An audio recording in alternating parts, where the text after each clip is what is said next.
প্রিয় ছাত্রছাত্রী বৃন্দ, গীতকাল ইন্ডিয়া হাজেরা আসমত বিশ্ববিদ্যালয় কলেজের পক্ষ থেকে আমাদের আমার ঘরে আমার কলেজ পেজ থেকে আমাদের যে দ্বিতীয় সেশনের অনলাইন ক্লাস উচ্চতর গণিত থেকে তোমাদেরকে আমি স্বাগত জানাচ্ছি।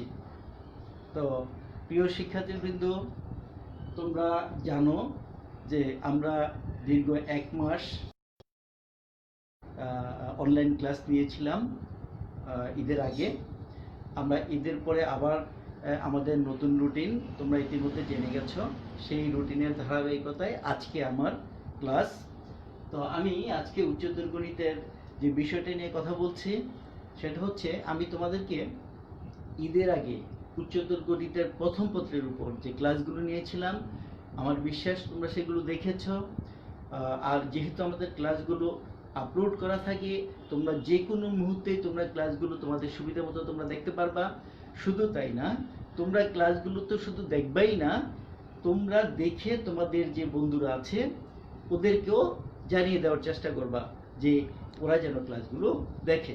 এরপরেও তোমাদের একটু কথা ছিল যে তোমাদের এই ক্লাসগুলো দেখে যদি মনে হয় কোথাও তোমাদের কোনো সমস্যা হচ্ছে, সেগুলো তোমরা আমাকে ওভার ফোন আমার সাথে কমিউনিকেশন করতে পারো, অথবা তোমাদের কোনো সমস্যা থাকলে সেগুলো কমেন্ট বক্সে যদি তোমরা দাও। যেহেতু আমরা কমেন্ট বক্স দেখি যে তোমরা তোমাদের কোনো সমস্যা আছে কিনা, সেইভাবে আমরা পরবর্তী ক্লাসে ব্যবস্থা নেওয়ার চেষ্টা করি, সমস্যার সমাধান করার চেষ্টা করি। তো যাই হোক, সেই ধারাবাহিকতায় আজকে আমি উচ্চতর গণিতের দ্বিতীয় পত্র নিয়ে কথা বলতে চাই। অর্থাৎ আমি এই পুরো মাসটা উচ্চতর গণিত দ্বিতীয় পত্র নিয়ে কথা বলবো। তারই ধারাবাহিকতায় আজকের আমার যে আলোচনার বিষয় সেটা হচ্ছে, তোমরা একটু বোর্ডের দিকে তাকাও, বলবিদ্যা।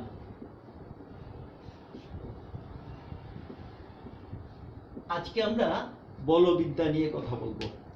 তো আমাদের এই বলবিদ্যা চ্যাপ্টারটা বেসিক্যালি হচ্ছে তোমার অষ্টম অধ্যায় এবং নবম অধ্যায়, অর্থাৎ অষ্টম এবং নবম অধ্যায় এই দুইটা মিলিয়ে হচ্ছে আমাদের বলবিদ্যা। তো আমরা এই বলবিদ্যাটাকে আমরা দুইটা ভাগ করতে পারি। একটা হচ্ছে, বলবিদ্যাকে আমরা বলি মেকানিক্স, MECHANICS, মেকানিক্স। এই বলবিদ্যাটাকে আমরা দুই ভাগে ভাগ করতে পারি। একটা হচ্ছে স্থিতিবিদ্যা, স্থিতিবিদ্যা যেটাকে আমরা বলি স্ট্যাটিক্স, STATICS, স্ট্যাটিক্স। আরেকটা হচ্ছে গতিবিদ্যা, গতিবিদ্যা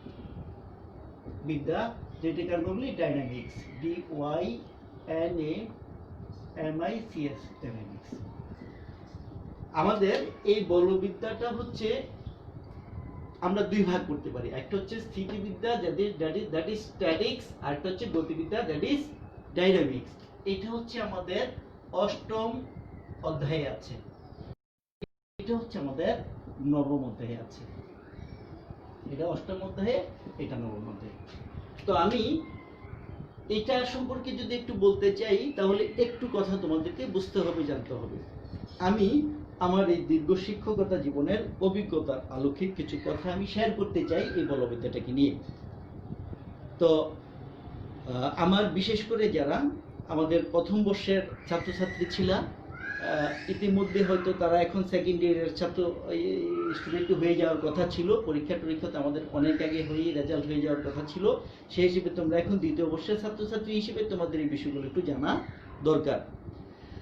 আমি আমার এই শিক্ষকতা জীবনে দেখেছি, বা আমার যারা বন্ধুরা বিভিন্ন কলেজে আছে তাদের সাথে শেয়ারিং সব কিছু মিলিয়ে আমি একটা আমার অভিজ্ঞতার কথা শেয়ার করছি তোমাদেরকে। আমরা যখন বোর্ডের খাতাগুলো কাটি তখন আমরা দেখেছি এই বিষয়গুলো। সেটা হচ্ছে, আমাদের এই উচ্চতর গণিত দ্বিতীয় পত্রে আমাদের ঠিক প্রথম পত্রের মতোই যথারীতি আমাদেরকে 5টা প্রশ্ন অ্যান্সার করতে হয়। তো সেই ক্ষেত্রে ওই প্রথম পত্রের মতোই যে 5টা প্রশ্ন, মানে 8টার মধ্যে যে 5টা প্রশ্ন অ্যান্সার করতে হয়, এর মধ্যে আমরা এই বলবিদ্যা থেকে 2টা প্রশ্ন পাই। একটা হচ্ছে এই স্থিতিবিদ্যা থেকে তোমাদের একটা সৃজনশীল প্রশ্ন হয়, আর এই গতিবিদ্যা থেকে তোমাদের একটা সৃজনশীল প্রশ্ন হয়। তাহলে এই দুইটা মিলে মোট 8টা প্রশ্ন হয়। যেহেতু আমাদেরকে 5টা প্রশ্ন আনসার করতে হয় বিভিন্ন বিভাগ থেকে মিলিয়ে, তা আমরা দেখেছি যে এই বলবিদ্যাটাকে বাদ দিলেও আমাদের 5টা প্রশ্ন আনসার করা যায়। কিন্তু এই কথাটা আমি কেন বললাম? এই কথাটা বলছি আমি এই জন্য যে তোমরা দেখো, এই বলবিদ্যাটা যখন আমরা ছেলে মেয়েদেরকে করাইতে যাই বা বিভিন্ন জায়গায় যখনই আমরা দেখি টিচাররা এই বলবিদ্যাটা পড়ায় ছেলে মেয়েদেরকে, তখন আমরা দেখি যে বিভিন্ন সময় ছেলে মেয়েদের কাছে এই বিষয়টা একটু অন্যরকম, একটু দুর্বোধ্য মনে হয়। ওরা এটাকে সবসময় কেন জানি বলতে চায় একটু ডিফিকাল্ট, অন্য যে কোনো বিষয়গুলো চেয়ে একটু ব্যতিক্রম, একটু ডিফিকাল্ট, এই জাতীয় একটা জটিলতার কথা তারা সবসময় বলতে চায়। তো এই কারণে ওরা করে কি অনেক সময় এটাকে ডিনাই করতে চায়। কিন্তু তোমাদের অবগতির জন্য আমি তোমাদেরকে এই কথাটাই বলতে চাই, তোমরা হয়তো পরীক্ষায় এই বলবিদ্যা বাদ দিয়ে হয়তো বা কনফিডেন্টলি যদি তোমরা অন্যান্য সাইটগুলি খুব ভালো বুঝো, হয়তো 5টা অ্যান্সার করতে পারবা। কিন্তু তোমরা এমসিকিউতে গিয়া তোমরা পুরো প্রশ্ন অ্যান্সার করতে পারবে না, কারণ এই স্মৃতি এবং গতি থেকেও তোমাদের কিছু এমসিকিউ প্রশ্ন আসে। এক, সেকেন্ডলি হচ্ছে ভবিষ্যতে এই তোমাদের মধ্যে যারা লাইফটাকে অন্যরকম দেখতে চাও, আই মিন তোমরা একটা বেটার জায়গায় ভর্তি হইতে চাও, সেখানে কিন্তু তোমাদের এই স্মৃতি এবং গতি থেকে, দ্যাট ইজ এই বলবিদ্যা থেকে তোমাদেরকে কিছু প্রশ্ন ফেস করতে হবে। এখন ওই প্রতিযোগিতামূলক পরীক্ষায় যদি তুমি এই বলবিদ্যা সম্পর্কে তোমার ধারণাটা ক্লিয়ার না থাকে, তাহলে কিন্তু সেই প্রশ্নগুলো তুমি অ্যান্সার করতে পারবে না। তো সুতরাং তুমি প্রতিযোগিতায় টিকে থাকতে পারবে না। তো সুতরাং আমি দুইটা বিষয়ের কথা যদি বলি, প্রথমত হচ্ছে এমসিকিউ, দ্বিতীয়ত হচ্ছে ভবিষ্যতে ভর্তি পরীক্ষায় একটা ভালো কিছু অ্যাচিভ করার জন্য হলো তোমাদেরকে বলবিদ্যার সম্পর্কে ভালো ধারণা রাখতে হবে। তো আমি ব্যক্তিগতভাবে বলবো যে যদি তোমাদের মনোযোগ সঠিক থাকে, ঠিক থাকে, আমার বিশ্বাস যে তোমাদের কঠিন লাগবে না। এটা আমি চেষ্টা করব তোমাদেরকে যতটুকু সম্ভব সহজ করে উপস্থাপন করার জন্য। তবে তার জন্য আমি তোমাদের কাছ থেকে যে জিনিসটা চাই সেটা হচ্ছে তোমাদের মনোযোগ। তো ওকে, সেই হিসেবে যদি আমি বলি তাহলে আমি একটু শুরু করতে চাই। আচ্ছা, প্রথমে যে কথাটা বলবিদ্যা, এই বলবিদ্যাটা আসলে কি আমি তোমাদেরকে সিম্পলি একটা কথা বলি। আমরা যখন স্টুডেন্ট ছিলাম তখন কিন্তু আমাদের এই বলবিদ্যা শব্দটার সাথে আমরা পরিচিত ছিলাম না। আমরা যখন এই ইন্টারমিডিয়েটের সময় যখন আমরা এই অংশটা পড়ছি, তখন আমাদের এই স্থিতিবিদ্যা শিরোনামী একটা বই ছিল, গতিবিদ্যা শিরোনামী গণিতের একটা বই ছিল। কিন্তু আমি আমার অ্যানালিসিস থেকে তোমাকে বলছি, এখন এই স্থিতিবিদ্যা গতিবিদ্যা মিলিয়ে হয়ে গেছে বলবিদ্যা, এবং সেটা গণিতের একটা অংশে পরিণত হয়েছে। কেন এটা যদি আমি একটু ব্যাখ্যা করতে চাই, তাহলে আমি এভাবে ব্যাখ্যা করব। বলবিদ্যার মধ্যেই বলবিদ্যার ডেফিনেশনটা আছে। কিরকম? বলবিদ্যা মানে হচ্ছে বল সংশ্লিষ্ট বিজ্ঞান, বল সংশ্লিষ্ট জ্ঞান, বল সংশ্লিষ্ট বিদ্যা, বল সংশ্লিষ্ট আলোচনা। অর্থাৎ গণিতের যে অংশে বা যে শাখায় বল সংশ্লিষ্ট আলোচনা বিদ্যমান আছে সেটাকে আমরা বলবো বলবিদ্যা। ওকে, ফাইন। এখন এই বলবিদ্যাটা মানে ভিতরের গল্পটা কি, তখন আমাকে চলে আসতে হবে এই স্মৃতি আর গতির ক্ষেত্রে। তোমরা জানো এই পৃথিবীর, তাহলে তো তোমাকে জানতে হবে বলটা আসলে কি, মানে বল নিয়ে আলোচনা যে শাখায় আছে সেটি হচ্ছে বলবিদ্যা। তো এখন আসো, বলটা কি? তোমরা সবাই খুব ভালো করে জানো, তোমরা ফিজিক্সে পড়েছো বল কি। বল হচ্ছে, ধরো কোন একটা বস্তু, এই একটা বস্তু এখানে আছে, এখন এই যে বস্তুটা এখানে স্থির অবস্থায় আছে, এই যে বস্তুটা এখানে স্থির অবস্থায় আছে, এই বস্তুটা এখানেই পড়ে থাকবে, এখানে যেভাবে আমি লিখে রাখছি এখানেই পড়ে থাকবে। পৃথিবী যতদিন, যদি এই অবস্থায় পৃথিবী থাকে, যতদিন পর্যন্ত পৃথিবী থাকবে বস্তুটা এখানে এইভাবেই পড়ে থাকবে, একটুও নড়বে না।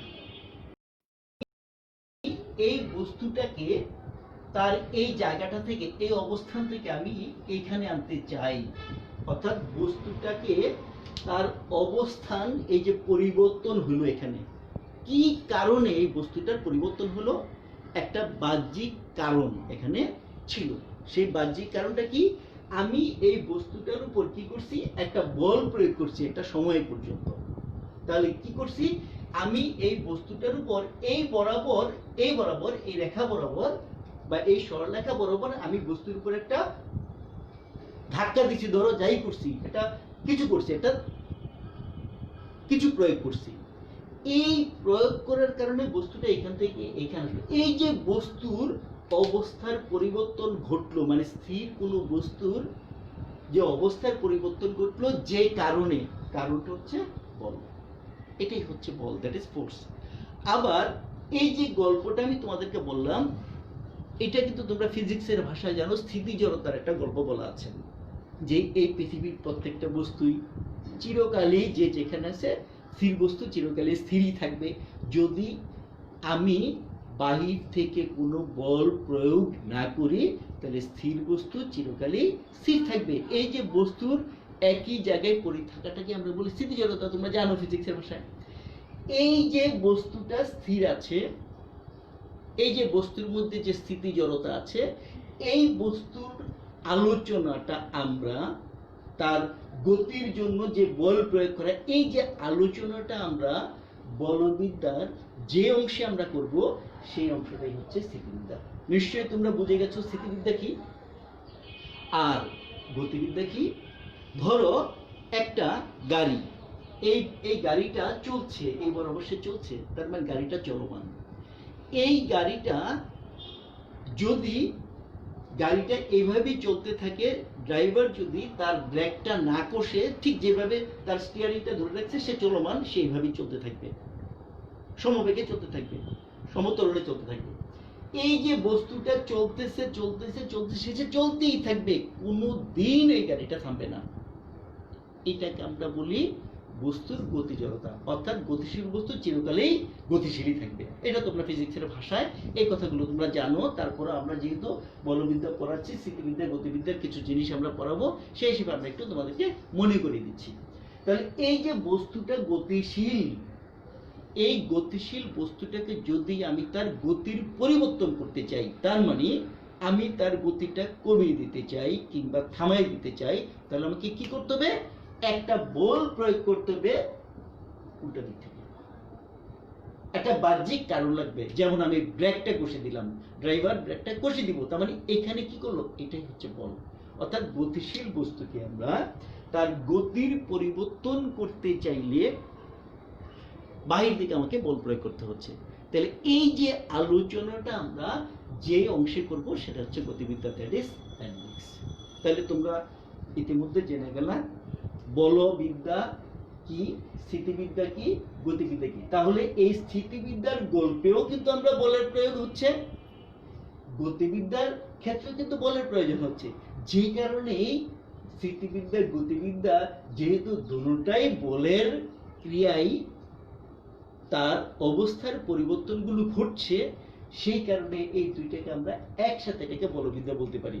আর আরো যদি একটু অন্যভাবে বলি, যেহেতু পৃথিবী ছোট হয়ে আসছে, আমরা সবসময় কথাগুলো বলি, তাহলে যদি পৃথিবী ছোট হয়ে আসে, আসলে পৃথিবী ছোট হয়ে আসছে বলতে আজকে তোমরা যেমন তথ্য প্রযুক্তির এই যুগে, এই তথ্য প্রযুক্তির কল্যাণে তোমরা যেমন আজকে তোমাদের যে যেখানে আছো এখান থেকে পৃথিবীর শেষ প্রান্তের মেসেজটা 1-2-3 সেকেন্ডে তোমরা জেনে যাচ্ছ, যে কোনো তথ্য চাইলে তোমরা পেয়ে যাচ্ছ, তো তথ্য প্রযুক্তির এটাই পৃথিবী ছোট হয়ে আসছে। তার মানে এক সময়, আজ থেকে 100 বছর আগেও কিন্তু এটা অনেক কঠিন ছিল।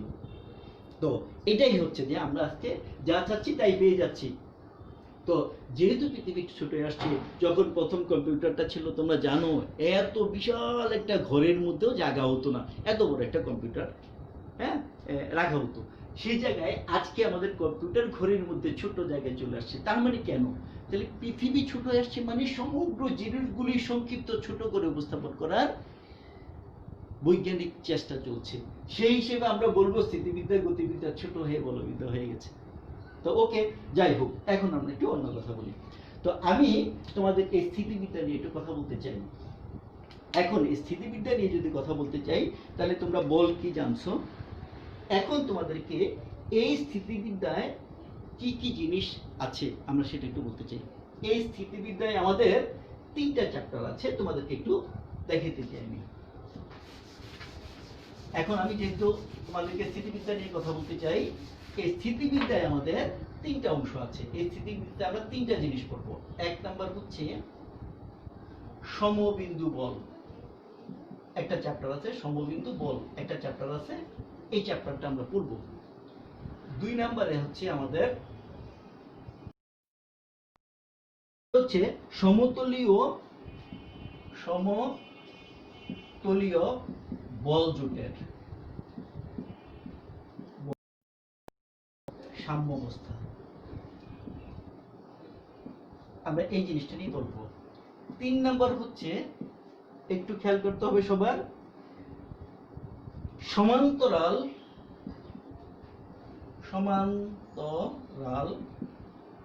বলজোট।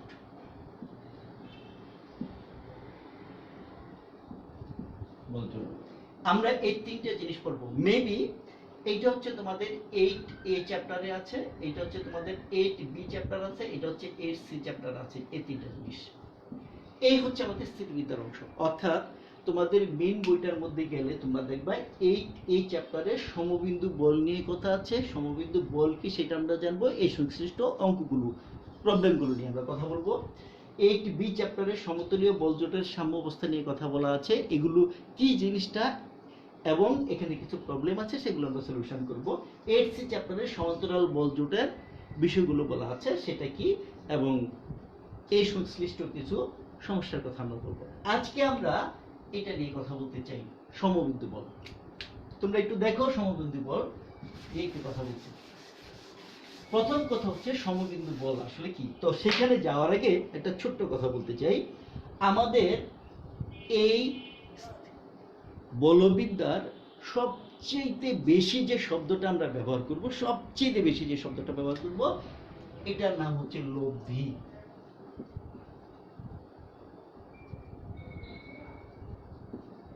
এই শব্দটা আমরা ব্যবহার করব সবচেয়ে বেশি, আমরা এই শব্দটা ব্যবহার করব।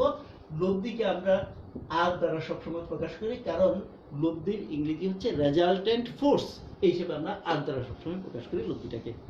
এই লব্ধি আসলে কি, তো সেখানে যদি আমি বলি একটা কথার কথা, যেমন ধরো এখানে একটা বস্তু আছে, এই বস্তুটাকে দিয়ে আমি একটা রশি দিয়ে বেঁধে এই বরাবর একটা লোক, এই বরাবর আরেকটা লোক,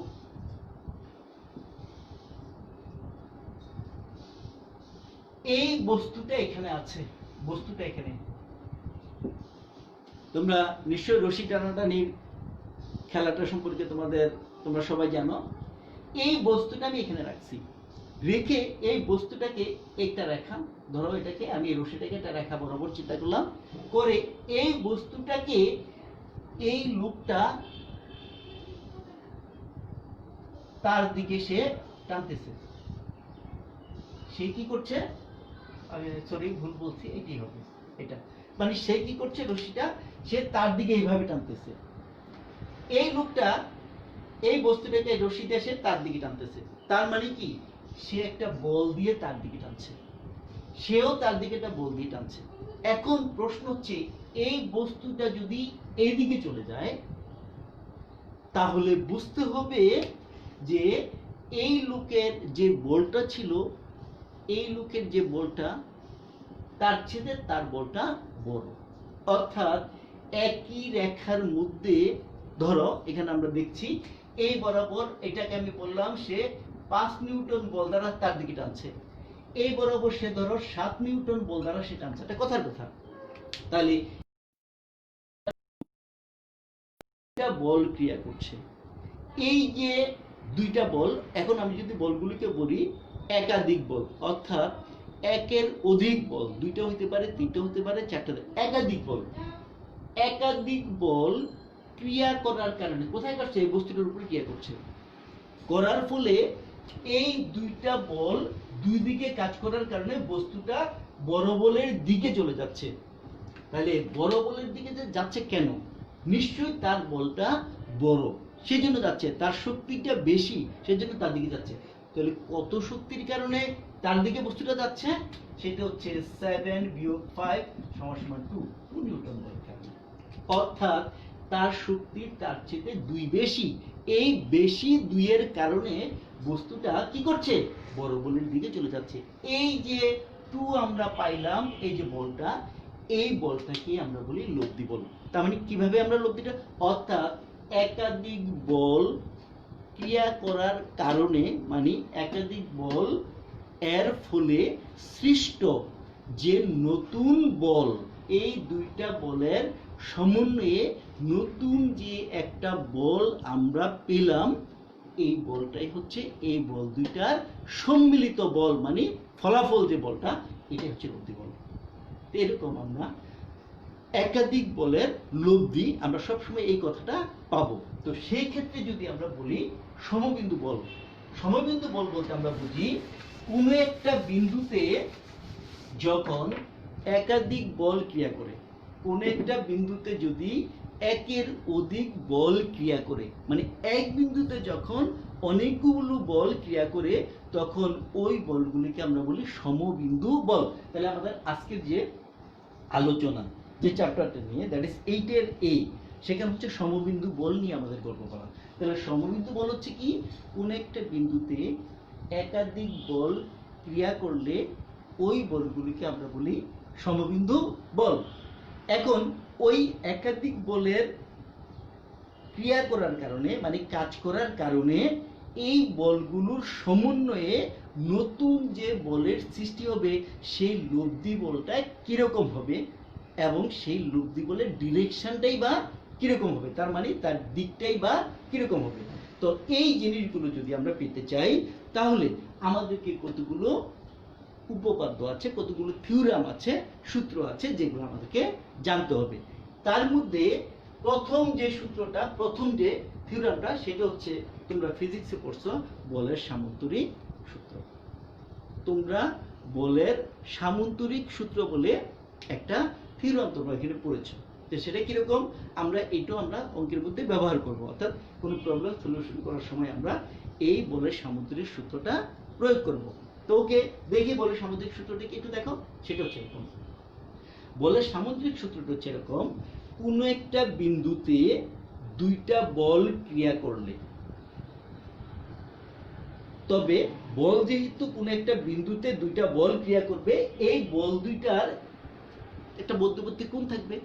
তাহলে একটা কোণে বল দুইটা ক্রিয়া করবে কোন একটা বিন্দুতে। এখন এই বল দুইটাকে যদি আমরা কোন একটা সামন্তরিকের দুইটা সন্নিহিত বাহু দ্বারা মানে এবং দিকে প্রকাশ করতে পারি, তাহলে ওই বল দুইটার লব্ধি হবে বল দুইটার ছেদবিন্দুগামী কোণ এবং দিক। ওকে, তাহলে আমরা যে কথাটা বলছি সেটা একটু দেখি। ধরো কথার কথা, এই একটা বিন্দু, এই বিন্দুটা হচ্ছে ও। এই ও বিন্দুতে একটা বস্তুকণা আছে, এই বস্তুকণার উপর এই বরাবর একটা বল আমি ক্রিয়া করলাম, এই বলটার নাম দিলাম পি বল। আবার এই যে ও বিন্দুতে যে বস্তুকণা, এই বরাবর আরেকটা বল আমি ক্রিয়া করলাম, এই বলটাকে আমি বললাম কিউ বল। তাহলে একটু খেয়াল করো, সবাই মনোযোগ দাও। তাহলে কোন একটা বিন্দুতে, তার মানে ও বিন্দুতে পি এবং কিউ দুইটা বল ক্রিয়া করছে। তাহলে এই বল দুইটা যেহেতু এক বিন্দুতে ক্রিয়া করছে, তাহলে আমি এদেরকে বলতে পারি না বলগুলোকে সমবিন্দু বল। কথাই তো ছিল যখন বলগুলো এক বিন্দুতে ক্রিয়া করে তখন বলগুলোকে আমরা বলি সমবিন্দু বল। তাহলে সেই হিসেবে পি বল আর কিউ বল যেহেতু একটা বিন্দুতে ক্রিয়া করছে, তাহলে পি আর কিউ সমবিন্দু বল। ওকে, এখন প্রশ্ন হচ্ছে, আমরা একটু প্র্যাকটিক্যালি গল্পটা বলি। তোমরা দেখো, এখানে একটা যদি আমি একটা বস্তু রাখি, রাখার পরে যখন আমি এই বস্তুর উপর আমি একই সাথে একই সময়ে দুইটা বল প্রয়োগ করলাম, একটা হচ্ছে কি দেখো, আমি এই বরাবর প্রয়োগ করলাম একটা বল, আবার এই বরাবর একটা প্রয়োগ করলাম, তাহলে বস্তুটা এখানেও যাবে না, এখানেও যাবে না। তাহলে কি করবে, এই বল দুইটার সমন্বয়ে নতুন একটা বলের সৃষ্টি করবে, করার পরে ওই নতুন বলটাকে আমরা বলবো লব্ধি বল। আর ওই বলের প্রভাবে বস্তুটা এই দুই দিকে না গিয়ে এদের মাঝখানে কোনো দিকে যাবে। তখন বলের সামন্তরিকের যে সূত্রটা ওরা বলতে চায় এই কোন একটা বিন্দুতে দুইটা বল যদি ধরো এই কোণে ক্রিয়ারত, আমি ধরলাম এটা আলফা কোণে ক্রিয়ারত হলে এই বল দুইটার লব্ধি হবে, আমি এই বল দুইটার দ্বারা সামন্তরিক অঙ্কন করে ফেলবো। ধরো এই যে আমি সামন্তরিক অঙ্কন করে ফেলছি। ধরো আমি এই যে ও বিন্দুতে যে পি বলটা কাজ করছে, আমি পি বলটাকে বললাম ও এ দ্বারা আর কিউ বলটাকে বললাম ও বি দ্বারা মানে দিকে প্রকাশ করলাম। এখন আমি ও এ সি বি সামন্তরিকটি পূর্ণ করলাম। তাহলে এই যে পি বলটাকে ও এ দ্বারা কিউ বলটাকে ও বি দ্বারা আমি মানে দিকে প্রকাশ করলাম। তাহলে এই বল দুইটা ও বিন্দুতে ক্রিয়া করছে। তাহলে বলে সামন্তরিক কি বলছে, কোন একটা বিন্দুতে পি এবং কিউ দুইটা বল ক্রিয়া করছে আলফা কোণে বা একটা কোণে। তাহলে এই দুইটা বলের লব্ধি হবে, আমি এই দুইটা বাহু কি এই যে সামন্তরিকটা আমি আঁকলাম, এই সামন্তরিকের এই দুইটা সন্নিহিত বাহু। তাহলে এই বল দুইটার লব্ধি হবে এই বল দুইটার ছেদবিন্দুর গামী যে কর্ণ হবে, এই যে কর্ণ, এটাই হচ্ছে তাদের লব্ধি, যেটাকে আমরা আর দ্বারা প্রকাশ করি। তাহলে কথাটা কি, কথাটা হচ্ছে কোন একটা বিন্দু ওতে পি এবং কিউ দুটি বল ক্রিয়া করলে বল দুইটিকে কোন একটা সামন্তরিকের দুইটা সন্নিহিত বাহু দ্বারা মানের দিকে প্রকাশ করা যদি যায় করলাম, তাহলে উক্ত বল দুইটার ছেদবিন্দুগামী কর্ণটাই হবে উক্ত বল দুইটার লব্ধি। তার মানে এই পি বল আর কিউ বলের লব্ধি হবে ওসি এবং দিকটা হবে এই বরাবরই দিক এদিকে। তার মানে যেহেতু পি বলের অবস্থানটা আমি জানি, যেহেতু পি বলের অবস্থানটা জানি, তাহলে এইটা পি বল থেকে কত অ্যাঙ্গেলে গেছে, এত অ্যাঙ্গেলে গেছে, তাহলে তো তার দিকটা আমি পেয়ে যাব। আমি ধরলাম সেই কোণটা হচ্ছে থিটা, তাহলে এই থিটা কোণটা পেয়ে গেলে আমি তার দিকটাও পেয়ে যাব। এই হচ্ছে তোমার বলের সামন্তরিকের সূত্র। এখন আমি যদি এই লব্ধি, এখন একটু কথার কথা, আমি এখানে একটু কাজ করছি, তোমরা একটু খেয়াল করো। দেখো পি বলটাকে একটু বড়, কিউ বলটাকে একটু ছোট বাহু দিয়ে বসিয়েছি। তার মানে আমি এখানে পি ইজ গ্রেটার দেন এইভাবে ধরে করছি আমার সুবিধার জন্য। এমন কোনো ব্যাপার নাই, তারা সমান হতে পারে, কোনো অসুবিধা নেই। আমার ছবিটা দেখতে সুন্দর হওয়ার জন্য আমি এইভাবে করছি, কোনো অসুবিধা নেই। তাহলে এখন প্রশ্ন হচ্ছে পি কিউ বল দুইটার মধ্যবর্তী কোণ কত, আলফা। তাহলে দেখো বিষয়টা কি, বল দুইটা আমার জানা আছে, তাদের মধ্যবর্তী কোণটা আলফা, এবং এই বল দুইটার লব্ধি যদি আর হয়, তাহলে বল দুইটা তাদের লব্ধি এবং মধ্যবর্তী কোণের একটা সম্পর্ক হয়, সেই সম্পর্কটা হচ্ছে লব্ধি আর সমান সমান হচ্ছে root P square plus Q square plus twice P Q cos alpha. এই যে জিনিসটা লব্ধি আর সমান সমান এত, এই জিনিসটা কিভাবে আসলো সেটা আমরা ব্যাখ্যা করতে হবে।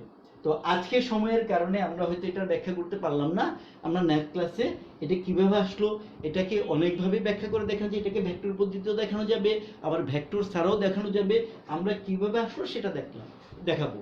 আর যদি লব্ধিটা পি বলের সাথে থিটা কোণ উৎপন্ন করে, তাহলে তার এই দিকটা হবে, তার এই আর এর দিকটা হবে tan থিটা সমান সমান হচ্ছে Q sine alpha P plus Q cos alpha. এটা হচ্ছে তার দিক। tan থিটা সমান সমান হচ্ছে Q sine alpha by P plus Q cos alpha. এটা হচ্ছে তার ডিরেকশন। তো একটু দেখো, আমি তোমাদেরকে একটু বলছি এখানে আমরা যে কথাগুলো তোমাদেরকে বললাম কিভাবে আসলো, আমরা নেক্সট ক্লাসে দেখাবো এটা কিভাবে আসলো, এই থিওরেমটা কিভাবে আসলো। Thanks you all.